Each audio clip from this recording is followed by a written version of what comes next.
Mengapa hukum rokok ada yang bilang makruh, ada yang bilang haram? Mana yang benar? Menurut anda kira-kira gimana? Coba, begini, saya pernah ceritakan itu hari. Ada seorang guru di Saudi, saya ingatkan kembali, berdialog sama seorang syekh. Syekhnya dibilangin sama guru ini, guru sekolah ya, dia berpendidikan, dia bilang, syekh, kenapa anda mengatakan rokok itu haram? Apa sebabnya? Kata syekhnya, sementara dalam Al-Quran tidak ada dalil menyebutkan rokok secara khusus, nggak ada. Kenapa harus dibilang haram? Kata syekhnya, kau makan apel? Dia bilang iya. Kau makan jeruk? Iya. Baik, ada nggak disebut dalam Al-Quran apel sama jeruk? Dia bilang tidak ada. Baik, itu tidak ada, tapi boleh dimakan. Kenapa? Karena masuk dalam umumnya firman Allah, Allah menghalalkan semua yang baik-baik dan Allah mengharamkan yang khaba'ith, yang buruk, gitu kan? Jadi ulama mengeluarkan kaidah semua yang baik maka halal, semua yang buruk maka haram. Semua subhanallah yang haram itu pasti berefek tidak baik, gitu kan? Lalu dia bilang, tapi setahu saya tidak buruk karena saya merasa nyaman-nyaman saja, gitu kan? Saya merokok, saya percaya diri, saya nggak ada masalah. Ya orang mau mengatakan badan saya bau, baju saya bau, mulut saya bau, itu perkataan dia, tapi saya merasa nyaman-nyaman saja, nggak ada masalah, gitu kan? Berarti bisa saya katakan itu thayyibat, berarti baik ini buat saya. Dari mana tolok ukurnya ini baik atau buruk? Kata syekhnya, baik, kalau kamu mau lebih dalam lagi, sekarang saya tanya, kata syekh, kalau kamu pulang ke rumah habis ngajar, kamu temukan istri kamu lagi pegang rokok, anak kamu lagi pegang rokok, kamu biarin atau kamu larang? Kata gurunya ini, saya larang syekh. Kenapa kau larang? Dia bilang karena itu tidak baik. Nah, ini masuk dalam jawaban kamu sendiri. Kalau baik kamu biarin mereka merokok, beliin kalau perlu, sama-sama rokok ngepul di situ, gitu kan. Tapi enggak ternyata, gitu kan?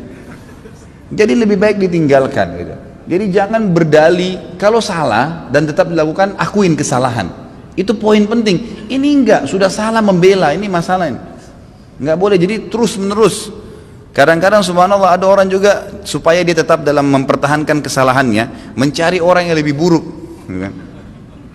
Ada pernah orang bilang sama saya, Ustadz, saya baik Ustadz. Kayak sholat saya masih jaga sholat maghrib, teman saya dan tidak sholat sama sekali. Jadi patokannya yang lebih buruk, supaya yang dia tinggalin 4 waktu sholat itu mending, nggak apa-apa gitu. Bukannya dilihat orang yang sholat lebih banyak, ini nggak boleh sebenarnya, gitu kan? Allahu alam. Jadi kalau kita lihat, kalau dikatakan memang kategori ulama di Indonesia, kalau di Timur Tengah saya nggak pernah temukan ada ulama menghalalkan rokok. Di Indonesia ini karena kiai kita terlalu murah gelarnya, ayahnya kiai, anaknya jadi kiai. Bisa ceramah berapa kali atau pulang haji jadi kiai juga. Ini luar biasa ini. Saya mohon maaf, bukan menyombongkan diri sama sekali. Saya subhanallah berapa kali ketemu dengan orang-orang kiai. Kiai ini, saya kalau ketemu subhanallah seperti kalau antum ahli listrik misalnya. Kemudian ada orang datang ngobrol masalah listrik, dia nggak ngerti. Misalnya ini listrik ini harus dipasang begini, jaringannya begini, terus dia bilang enggak harus begini, tapi dia salah jelas. Antum pastikan teorinya benar, salah ini orang. Kita akan bilang kok ngawur ini orang ngomong. Subhanallah, di kalangan dakwah ceramah penceramah pun begitu. Saya heran dari mana gelar-gelar kiai bisa didapatin nih gitu. Baca ayatnya salah, hadisnya dikarang-karang, banyak sekali sudah kesalahan. Cerita dongengnya sudah tidak masuk di akal. Orang yang mati bisa hidup kembali lah, ini dari langit lah, ini macam-macam. Yang tidak masuk di akal, ini dari mana orang ini nih gitu. Ya, dari mana asal muasalnya bisa muncul gitu. Belum lagi yang sunnah Nabi SAW dilanggar, yang kukunya panjang, yang istri yang pakai jilbab, ya luar biasa. Makanya kata ulama, kalau kau mau melihat seorang alim, kau akan temukan kealiman itu pada diri dan keluarganya. Emang ada ciri di situ, istrinya, anaknya, memang ada ciri kealiman di situ. Ada ilm, alim kan itu masih dari ilm ya. Ada pengetahuan agama pada diri mereka. Kalau enggak, gitu. Ada teman saya, subhanallah, bawa undangan pernikahan tamatan Mesir waktu itu di kota Makassar. Perkawinan saya nggak hadir, nggak sempat hadir gitu. Kemudian dia datang setelah itu berkunjung ke rumah saya, gitu kan. Datang ada satu perempuan bersama dia rok pendek. Lalu kemudian ini tamatan Mesir dan LC gitu.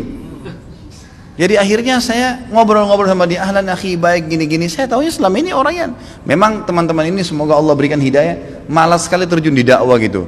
Jadi mereka pulang, mereka sibuk dengan bisnis, tapi dakwah dilupain. Akhirnya tidak terbentuklah pribadi untuk berdakwah, intinya begitu. Terus saya bilang, mana harim antum? Harim itu istri ya.